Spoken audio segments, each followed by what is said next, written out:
So now we are somewhere near Cairo, heading out into the desert. We see the pyramids in the background, and Tintin and Sarcophagus are going in search of the tomb of the Pharaoh.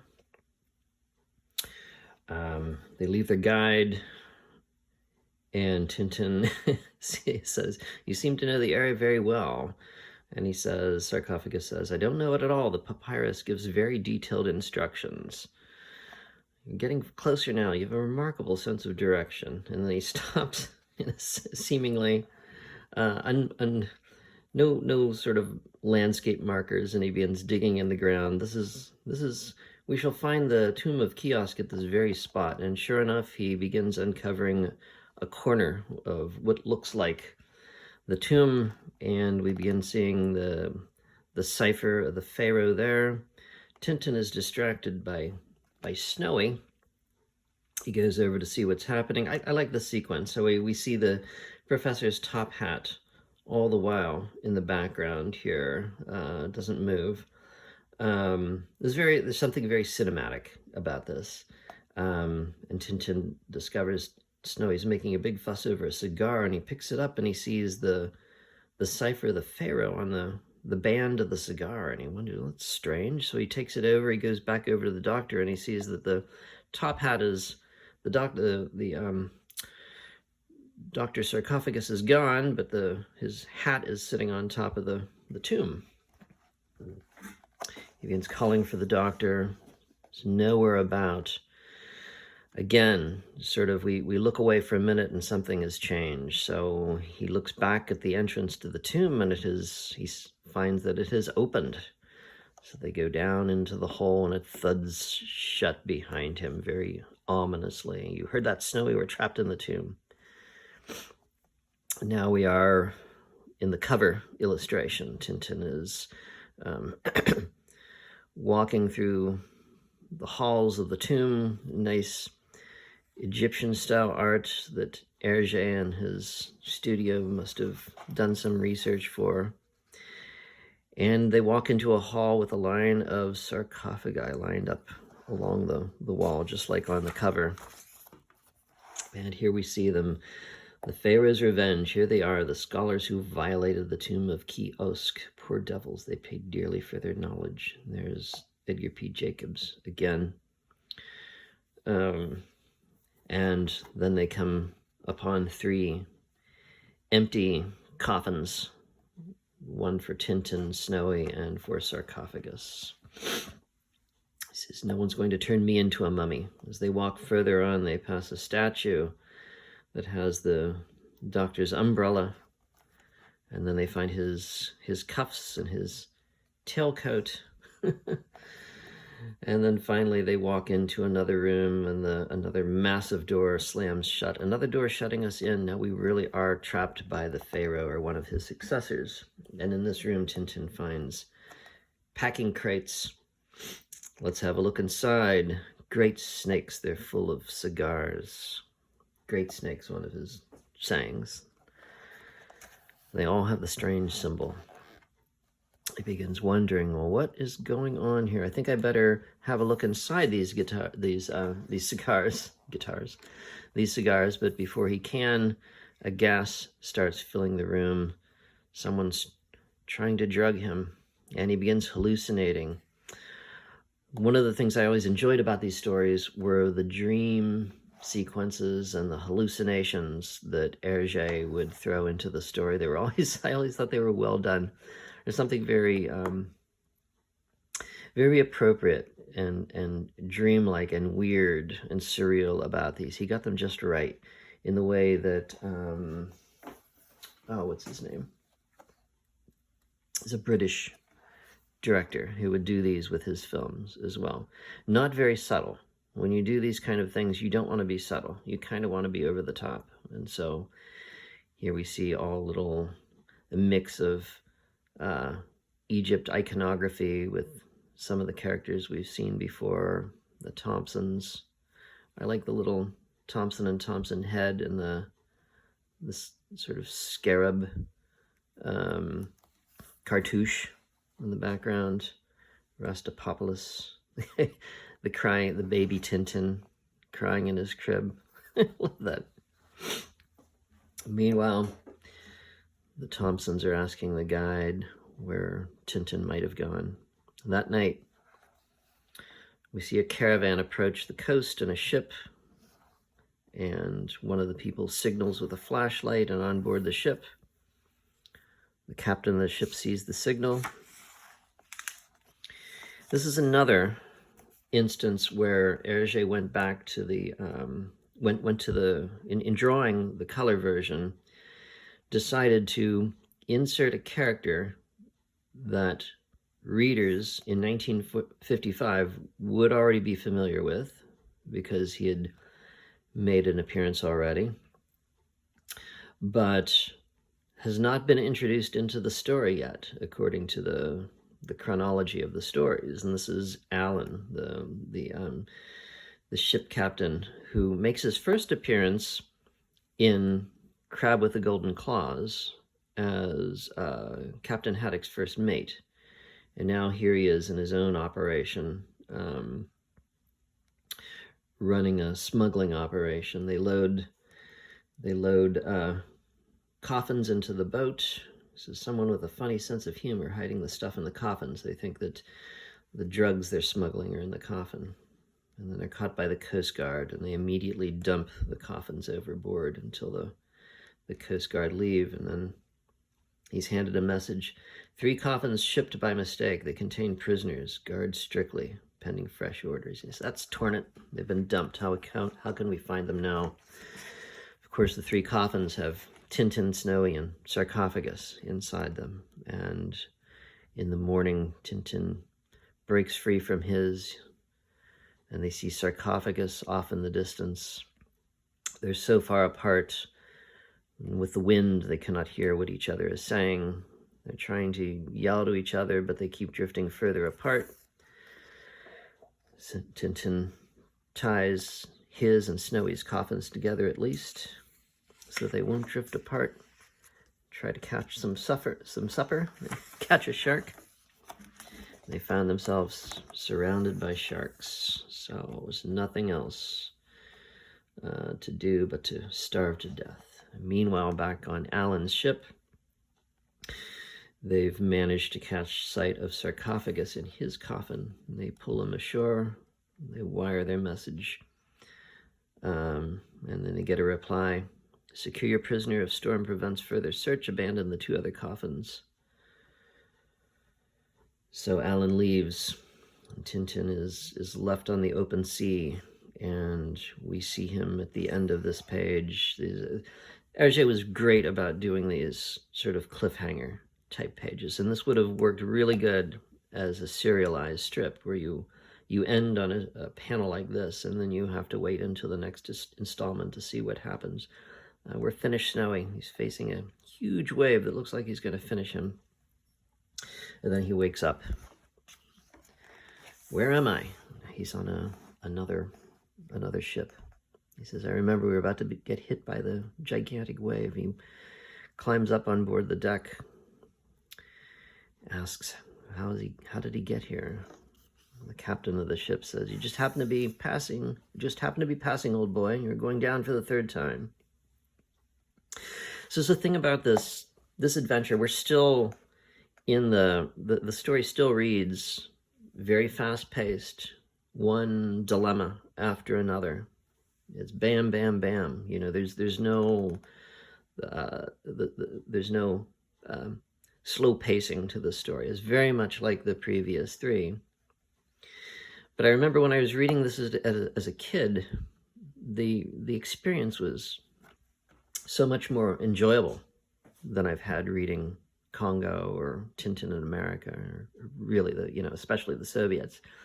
And I don't know if it's because the artwork is so much better in this, or if it was just as a child, that type of thing was more enjoyable to read, and so I have that memory. But there's still we're not. Hergé is not planning out a grand arc of a story, at least not yet. That will come in the next volume. So the captain of the dhow, this is a type of sailing vessel, type of ship that was common around the Mediterranean and the Red Sea, around the Arabian Peninsula. And this captain here was based on an actual historical figure that Hergé would have read about and been familiar with at the time. He was a famous smuggler, kind of a rogue character, and he captained a ship similar to this. And he introduces Tintin to his other passenger, Senor Oliveira de Figueira from Lisbon. And here we have the introduction of another character that we'll be meeting again in subsequent Tintin adventures. He's a traveling salesman, and he begins bringing out all his wares, and he's got a silver tongue. He's able to sell anything to anybody, as we see. I always like this panel here. Beautiful, beautiful. Look how it suits you, sir. Matches your eyes. Quite perfect. And Tintin walks away carrying all sorts of junk that he doesn't need. Just as well I didn't fall for his patter. You end up with all sorts of useless junk if you're not careful. So they pull into the Arabian coast, and the first thing that happens is Senor Figueira sets up his little coast-side shop, begins advertising on his loudspeaker, which can be heard across the desert, and the Bedouin hear it, and they're all excited. They know what's coming. They all begin heading towards the little startup shop that he set up. Well, what about this hat? Fit for the Pharaoh. Make you the best dressed man in the oasis. And of course, they all walk away with all sorts of silly stuff. This will be a nice surprise for my wife. But then they're startled by one of the Bedouin. Comes back, son of a mangy dog, you sold me this cake and I ate it, and look what's happened. But that's a cake of soap. Before the noon moon rises, by Allah, my master Sheikh Patrash Pasha will have you flogged. All right, so the next morning, Tintin heads out, and he is ambushed and taken prisoner and carried away, and we see that it is Patrash Pasha, the master of the Bedouin that we had just seen, taking his revenge by kidnapping Tintin. Tintin is brought into Patrash Pasha's tent, and he says, we can do without the worthless clutter of your so-called civilization. What is your name? He says, my name? Well, it won't mean anything to you, but at home they call me Tintin, and this changes everything. Tintin, can it be? Allah be praised. Come to my arms. And his servant walks in with a copy of one of the Tintin adventures. I've read of your exploits for years. Allah is good that he should bring you to my humble tent. And there's another chronological inconsistency that happens here. In the original, when the artwork for the 1955 color, the servant is holding a copy of Tintin in America, which would make sense. It was the adventure that came before this. But now, when this second edition of the color edition came out, they updated it to, now he's holding an adventure that happens much later. This is Destination Moon that he's holding. And this would have been a recent volume that readers would have been familiar with. And this is an adventure that has not even taken place yet. So Patrash Pasha gives him a horse and sends him on his way. Tintin sets out, and as he goes along, he sees in the distance a city, and he's amazed. What, I must be seeing things. Then he hears somebody crying for help, and being the good Boy Scout that he is, he runs to help, and he sees two surly Bedouin flogging what looks like a blonde-haired woman, and he comes at them with his rifle and begins smacking them away.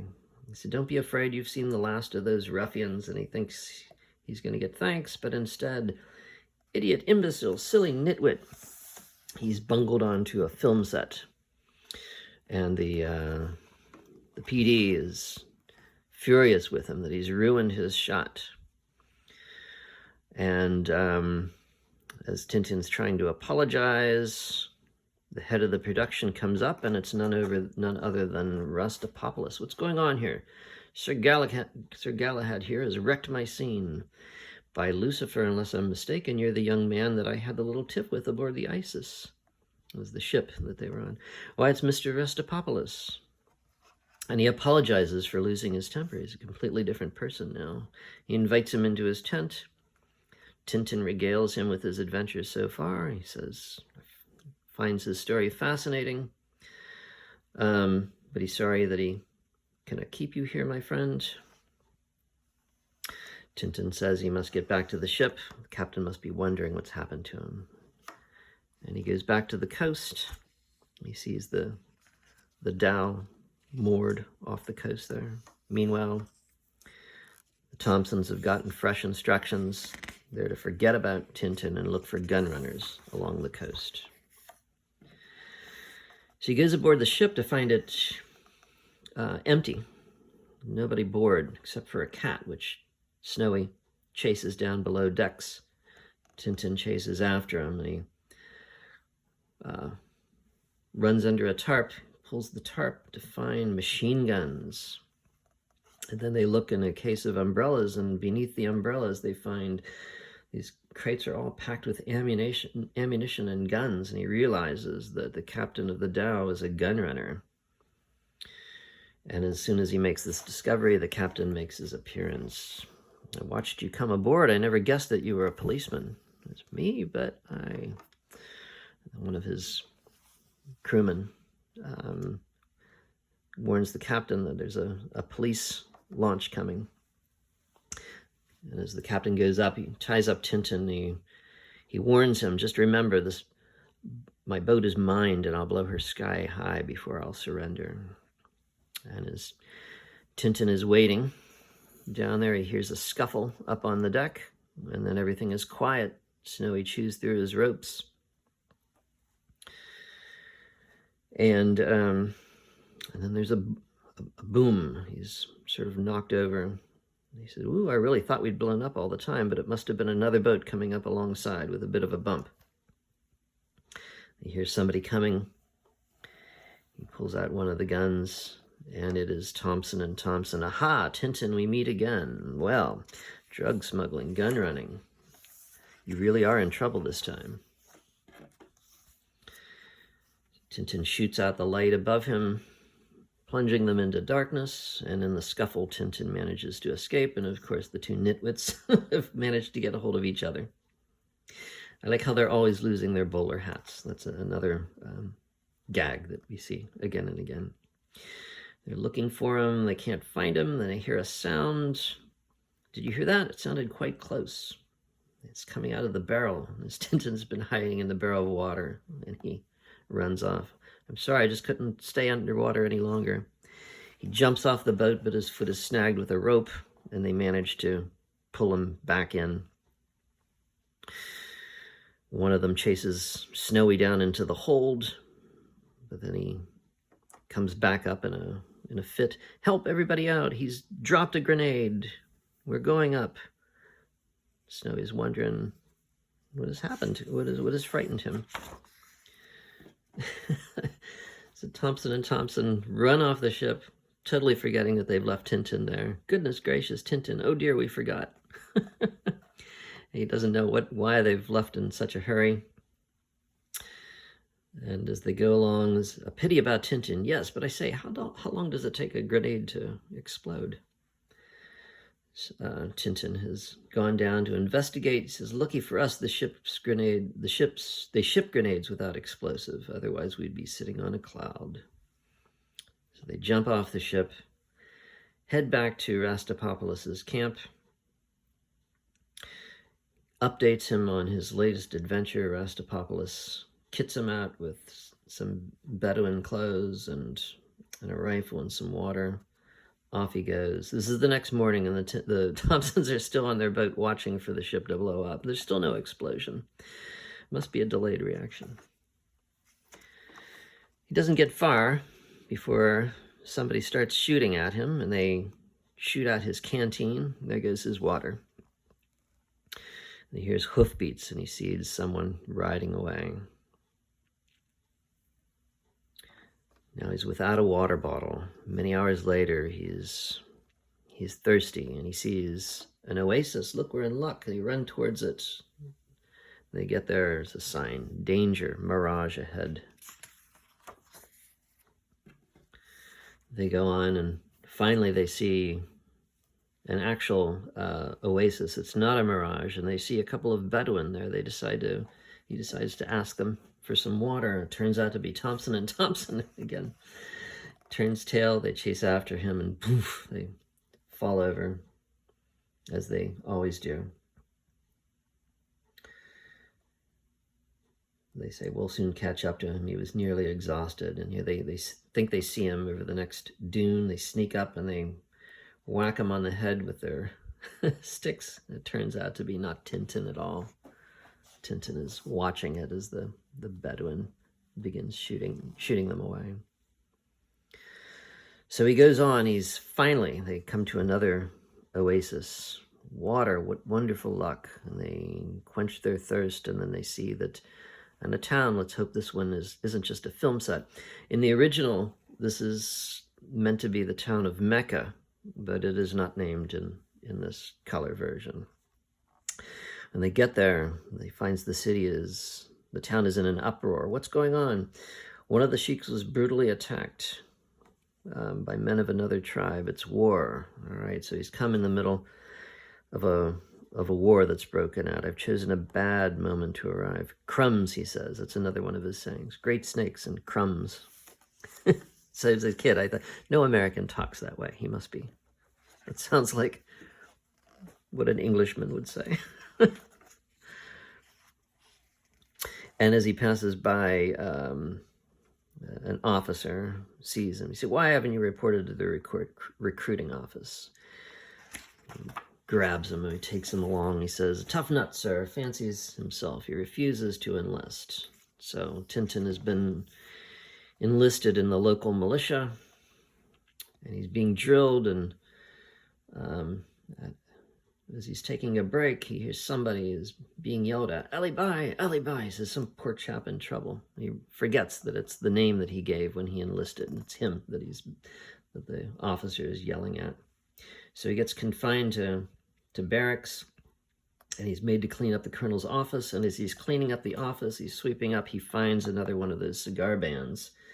He decides to investigate, and as he finds a box of the cigars in the safe, the colonel's safe, the colonel walks right in to see it. A spy, call out the guards. So they arrest Tintin.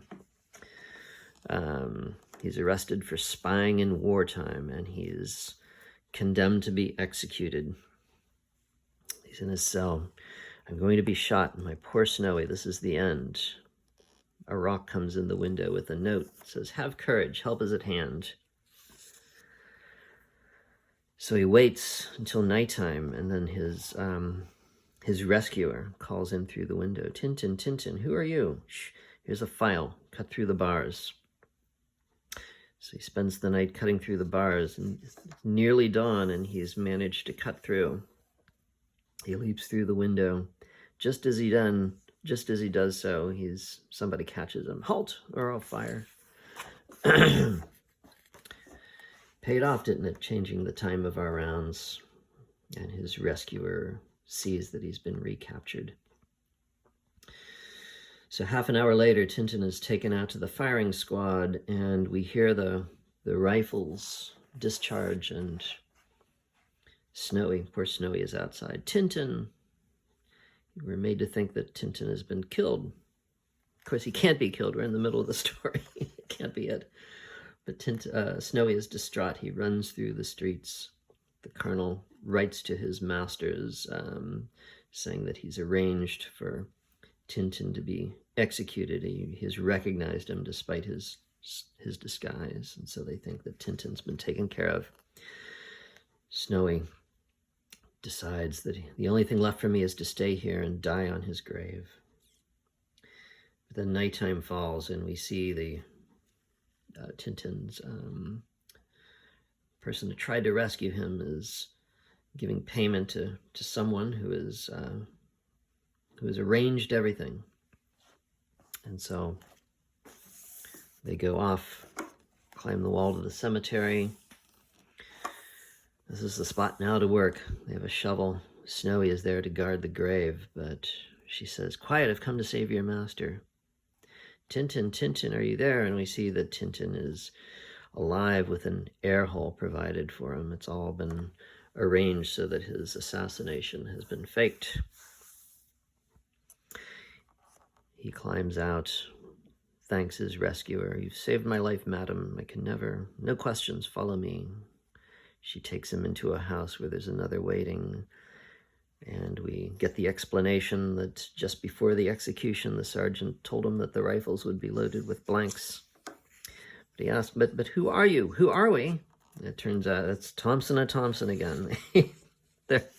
They prove themselves to be a lot more clever than they normally are.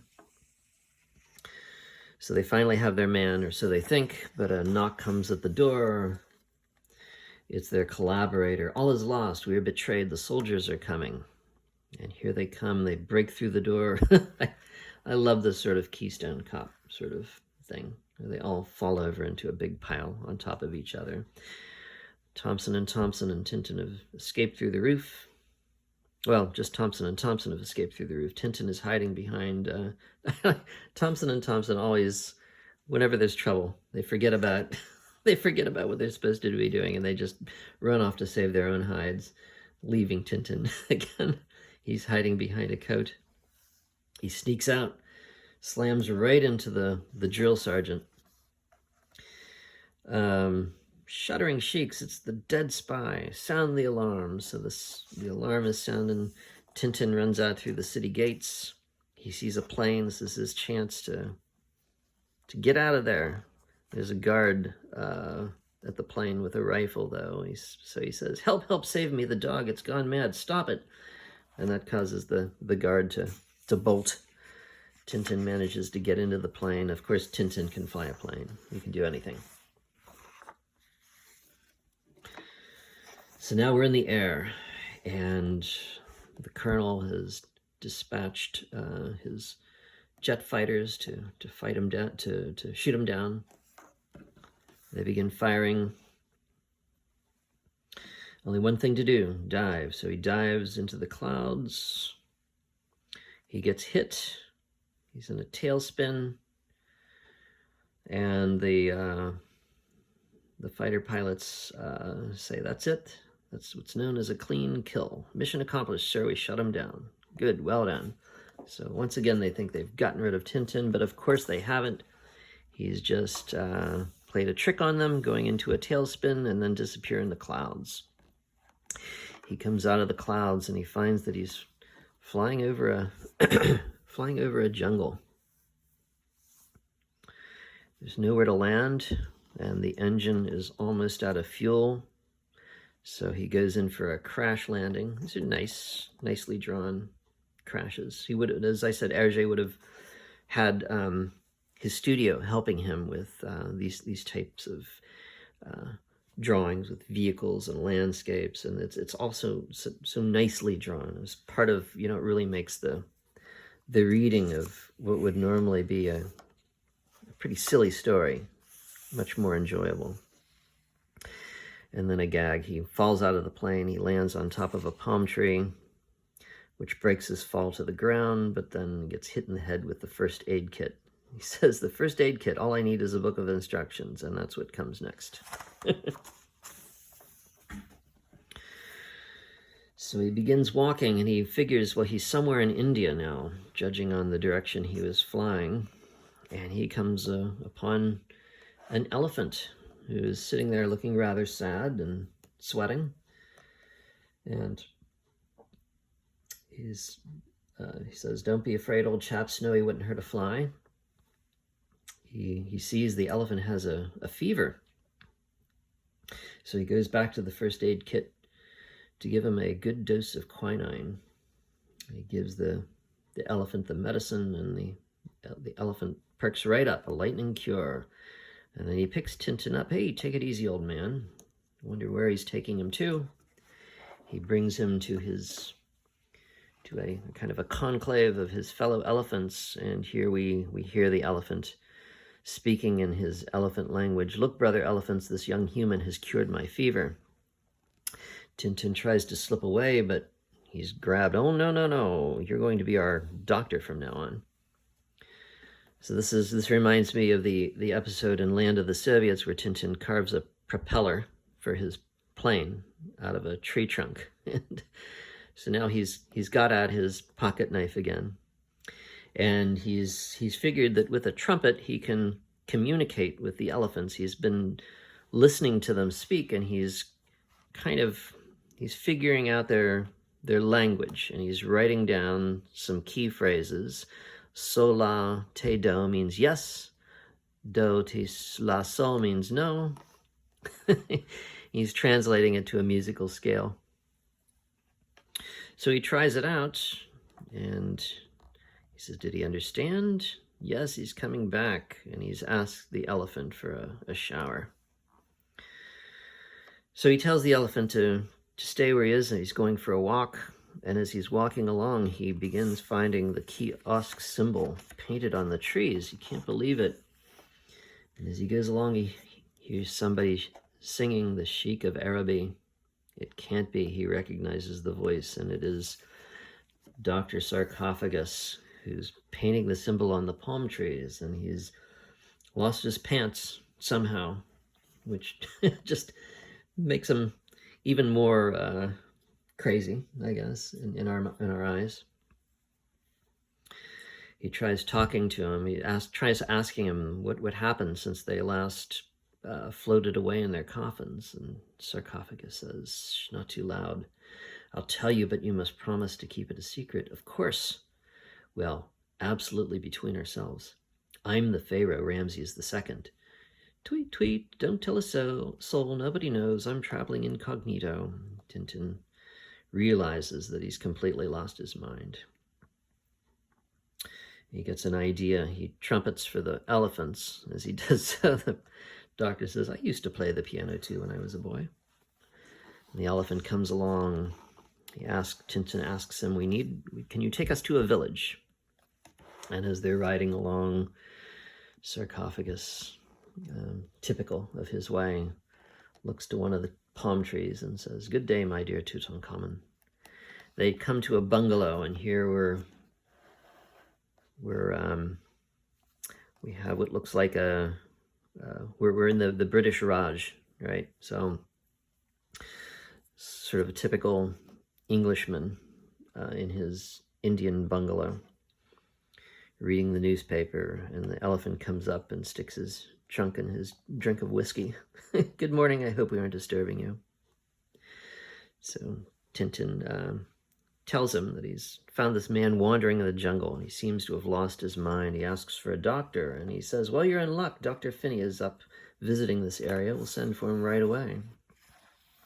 Meanwhile, Sarcophagus has gone off again and is painting his symbol, which is then seen by somebody. We don't know who it is, but it says, look there, our sign. So a while later, Tintin is discussing the case of Sarcophagus with the doctor, and he says, well, he needs treatment. There's a special hospital not far from here. The superintendent is a friend of mine. We could take him there in the morning. And the Englishman says, meanwhile, I've got a small party going tonight. I'd like you to join us. So here we see a group of English people, obviously. And he's dressed up in his khakis. The doctor is in his evening attire. And he introduces his guests, the good Padre Reverend Peacock, Mr. and Mrs. Snowball, and the well-known poet Zloty. And the original Zloty was was described as a Hungarian poet. Tintin asks the gentleman about the dagger, and he says, it was given to me by a fakir. He told me it had magic powers. It's supposed to point to anyone whose life is in danger. And as he brings it down, he drops it, and it lands on the floor, pointing to Tintin, very ominous. He says, "Oh, I hope you don't take it as a bad omen." He says, "Don't worry, it's just a coincidence." Anyway, I'm not scared of omens, but as he says that, the door slams open with a storm. It's only the wind. Looks like we're in for a storm. And as they say that, someone screams from upstairs, and we're sort of in an Agatha Christie type murder mystery scenario now. They all rush upstairs. It's coming from Sarcophagus's room, and they find that he's gone, and his window is open. He must have gone out the window. And as they're up there, someone else is screaming from downstairs, "Help, save me!" It's Mrs. Snowball. They come down, and they find her about ready to faint. Tintin catches her. They look out the door. There's no one around. And as she comes to, she says, "It was horrible. I saw a ghost." And then they discover the dagger is gone. And then a servant runs in. "The spirits have come to us. I saw one all in white running into the jungle." And they figure it's Sarcophagus who has taken the dagger and has run off. It's no good searching for him tonight. We'll search in the morning. So in the morning, Tintin heads out into the jungle. There he finds his hat again. And as he's wondering about it, "What do you think of that? Snowy smart, eh?" We see Sarcophagus emerge with the dagger, but just lucky for Tintin, his hand gets snagged by a vine. He chases him around a tree a few times. Another nice silly gag.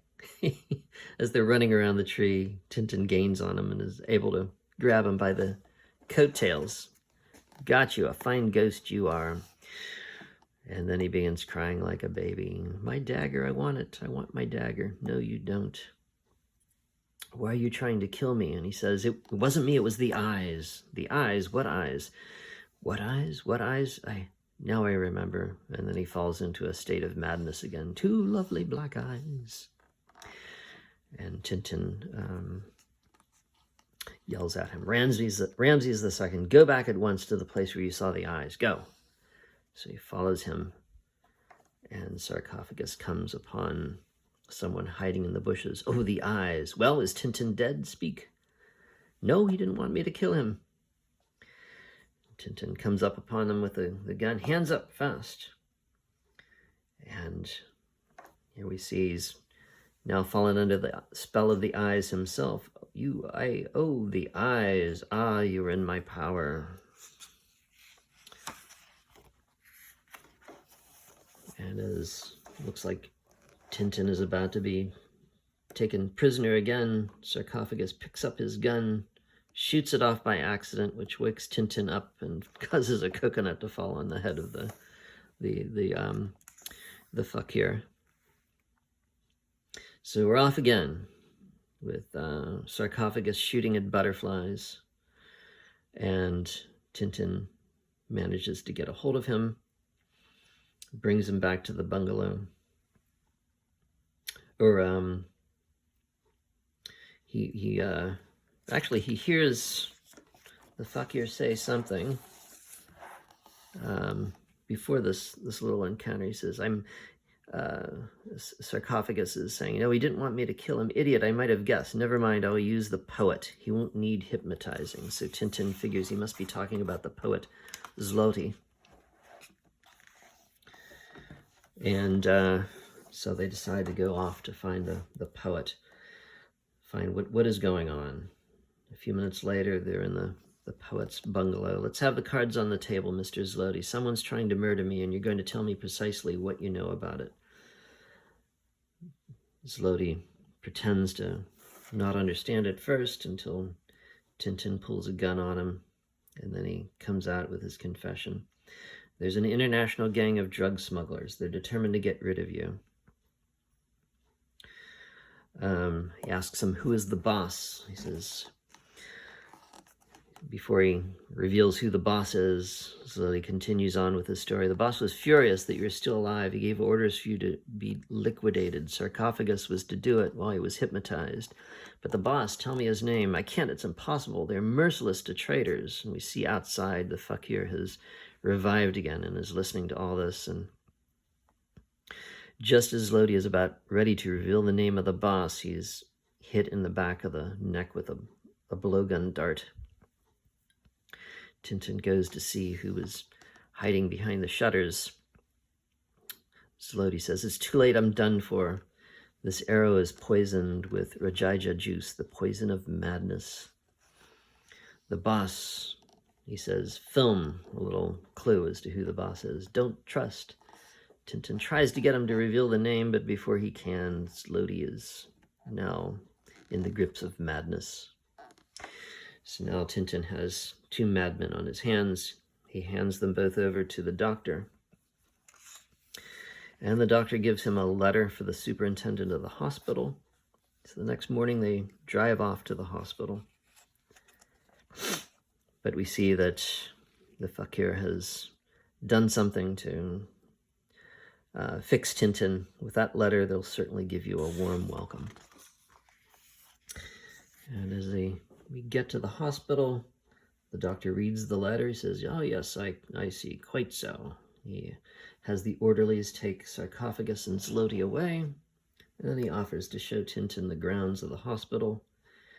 And here we see the poor patients in the hospital engaging in their madness.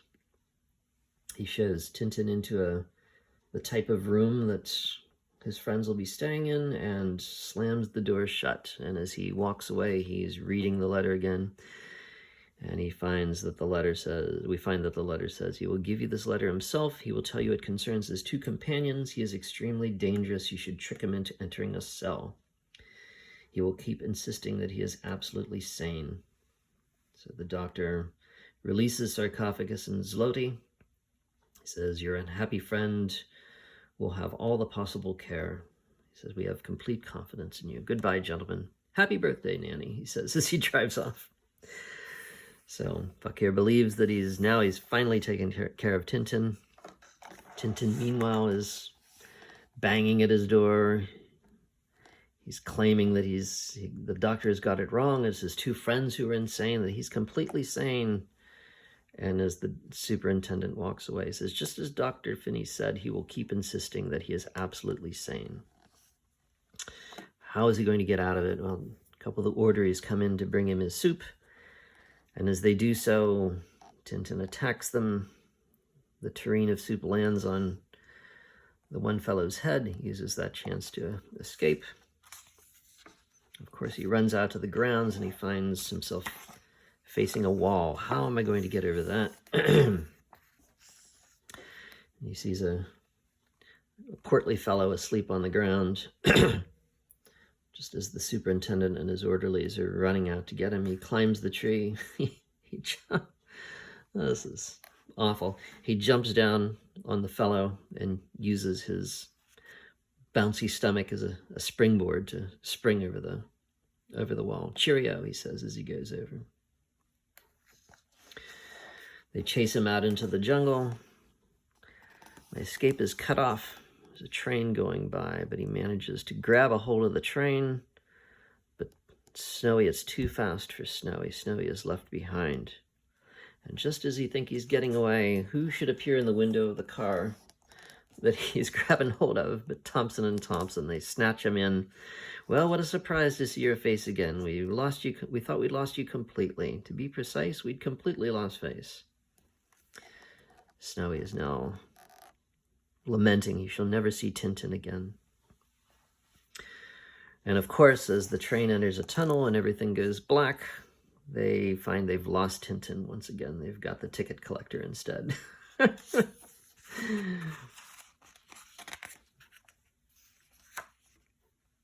The superintendent calls ahead to the next station, saying that one of their escaped patients is on the train.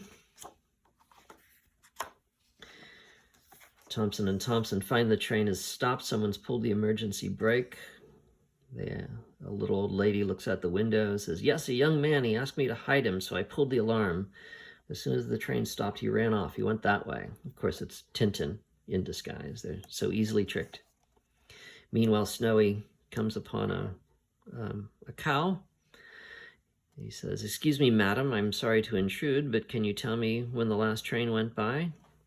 And here we find the two different species can understand each other. "Miserable dog, do you not know that I'm a sacred cow?" "You, a sacred cow? A likely story." The cow is angry, begins to attack Snowy. Snowy bites her on the hoof, and she runs off, and this enrages the locals who see their sacred cow being attacked by this dog. So they capture Snowy, and they decide they're going to sacrifice him on the altar of Shiva. They have him tied up. How will Snowy get out of that? Tintin finds himself on the next station platform, but he has no ticket, so he cannot leave the platform, and the police have been tipped off by his description. Tintin sees them coming, and here we go. The banana skin gag again. So he drops the banana he's eating, and one goes spinning in the air, and then two, there goes the other one, and the third one says, "Just wait, clever Dick, we'll pay you back." And he throws the banana skin in front of Tintin's path, and Tintin himself slips and ends up in a straitjacket. Back to Snowy. He's about ready to be sacrificed.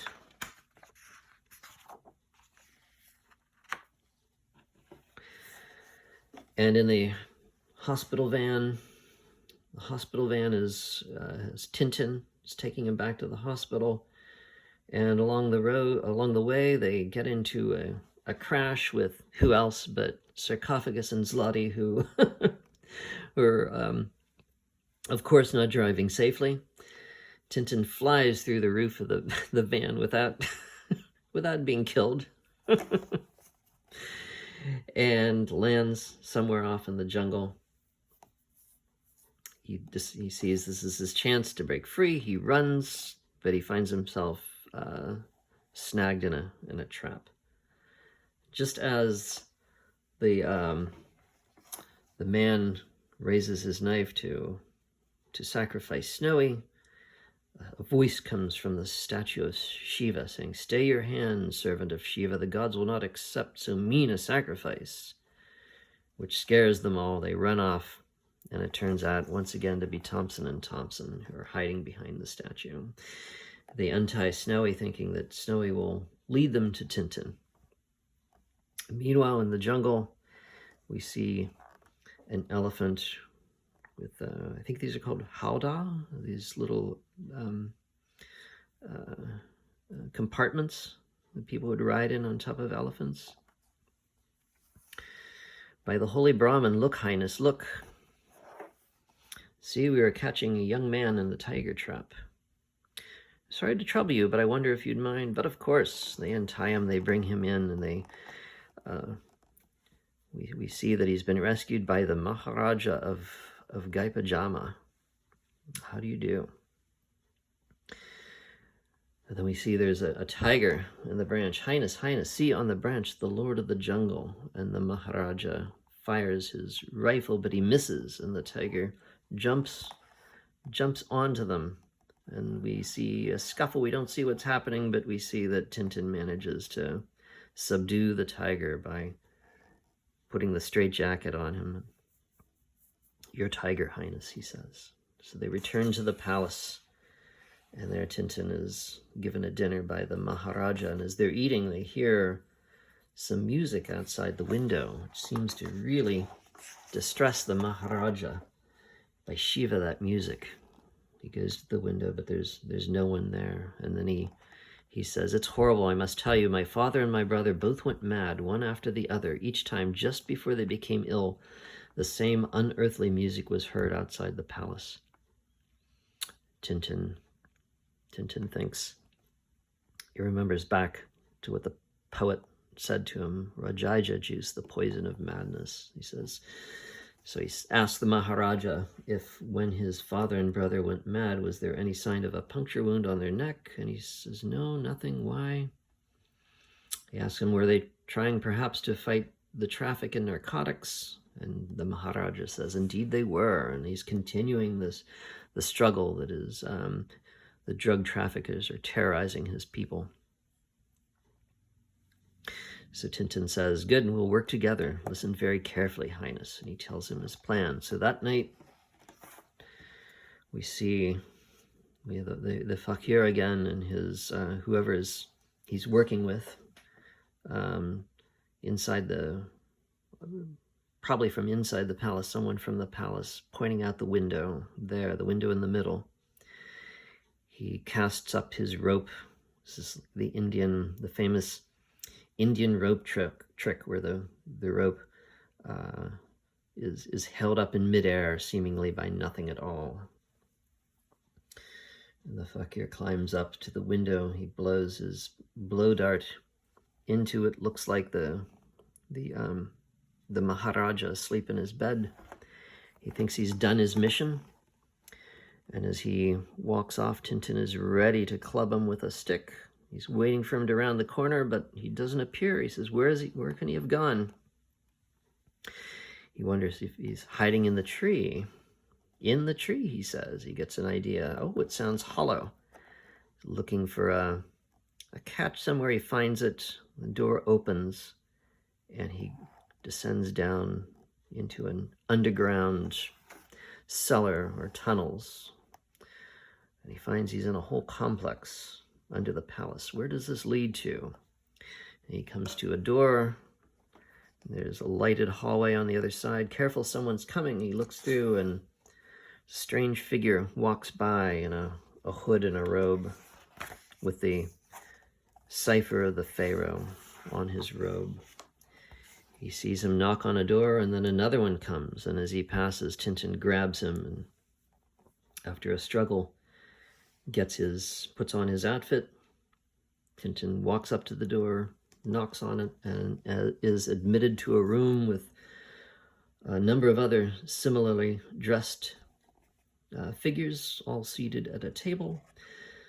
And the head person says, brothers, with the exception of our leader who is unable to come, we are all present. Our session may begin. Our brother from the west will speak first. This member says they are finally rid of the Maharaja of Gaipajama. Even as we speak, he is going mad. And they are interrupted by the phone ringing. And the head person answers the call. Hello? Yes, headquarters here. A message from Cairo? What? Hold the line for a moment. And he reveals that their Cairo hideout has been raided. Only the leader has escaped, and he's on his way here by air. But then he gets another bit of information. What? One of the brothers? But there are 7 of us here. Brothers, we have a spy in our midst. He realizes that one of them is Tintin in disguise. Since our rules forbid us to uncover our faces, you will come one by one and give me our password. Whoever fails to give the password dies instantly. So one by one they come up and whisper the password. Finally one comes up. I can't remember. I'm sorry, I can't remember. Ha ha! I will count to 3, my friend, and if by the time you haven't given me the password, I fire. 1, 2, and before 3 he says, wait, he remembers it. I've got it, I remember. It's Kiosk and Gaipajama. And he said, you stupid fool, you're supposed to whisper it. Now everybody knows. So he said, never mind, I'm going into the next room. You'll come in one by one and give me the password to our last meeting. So one by one they go in.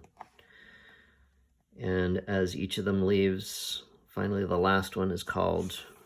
And we wonder if, is this Tintin now? But as he goes in, he's whacked over the head, and we see that it was Tintin who was called in first. He said, I must say I was lucky to be the first one called. Now let's have a look at the faces of our jungle Ku Klux Klan. And he unmasks them all, and he finds the members of the drug operation are none other than the fakir, and there's Mr. and Mrs. Snowball, and the colonel, and the Maharaja's secretary, and then we have a Japanese man here that we haven't met. But this will, the fact that there's a Japanese gentleman here will tie into the second part of this continuing saga as we read the Blue Lotus, so keep him in mind. The fakir comes to Tintin, him here. He sneaks out the door. Tintin chases after him, but he's waiting behind the door. He slams the door in his face, knocking him unconscious. He grabs his gun, but Tintin is just faking. He stomps on his hand with his foot. And as Tintin goes for the gun, the door opens again, knocking the fakir out, and it's Thompson and Thompson with the Maharaja and Snowy. They've finally done something useful. They've come to the rescue. And then we get a little bit of explanation here. We had a call from the Cairo police. They found a gang of international drug smugglers using the tomb of the Pharaoh kiosk. It was their secret hideout. And among the papers they seized was a list of their enemies, and it included you and the Maharaja. And there was a plan of this bolt hole too. We heard about it, so this is where we are now, to be precise. So where are we? So they're no longer, Tintin has been exonerated from the evidence. They're no longer after him, trying to arrest him. The Maharaja thanks him for saving his life, for putting a dummy in his bed, which was hit by the arrow that was intended for him. The door slams shut, and they realize the fakir has slipped, given them a slip again, and he's locked them in. And by the time they get out, though, he will have been far away. They get back to the palace. One of the servants runs down the steps. Highness, Highness, the Crown Prince, your son. He's been kidnapped. 2 men. They made off in a car. Off to the garage. We haven't a moment to lose. They haven't got much of a start. Careful. Hang on tight. It's typical. Thompson and Thompson on the back. They fall off as the car bolts forward. Tintin is on the road, still thinking they're behind him. Don't fall off, you two. This is going to be rough. And of course, it is the fakir, and we see is the boss, the secret boss of the gang now is here, and they've kidnapped the Maharaja's son. So now we have a car chase up into the mountains. Tintin sees around the corner smoke. What's happened? The car has crashed down below, and he believes that they must have skidded off the corner. And as he's looking, it's a trick. They're actually up above. And as he heads back to his car, the boss decides he's going to try to pick him off. Misses. Tintin hides behind the car. The fakir keeps him covered as the boss takes the crown prince and heads off. But Tintin has managed to circle around. Hands up, Houdini. Drop your gun. Yeah, that's better. Just a minor detail. My gun wasn't loaded. Oh, what a coincidence. My gun happens to be empty too, so it's just the 2 of us. As the boss climbs up higher, he dislodges a rock which comes down on the fakir's head. He says, I couldn't have done it better myself. So off Tintin goes up the mountain to give chase to the boss. The boss says, Diavolo, can I never be rid of him? Come along, dear boy, just a little bit nearer. He's going to shove a boulder down onto Tintin, and it just misses. And as he does so, the boss puts his foot on a loose piece of rock and falls down into the crevice. Poor wretch, who was he? I wonder if we shall ever know. Or has he taken his secret with him? He finds the crown princess tied up and safe. They head back with the fakir tied up on the hood of their racer. The Maharaja, of course, is overjoyed to have his son back. And they invite Tintin to stay for a few days, which he, of course, accepts. And we see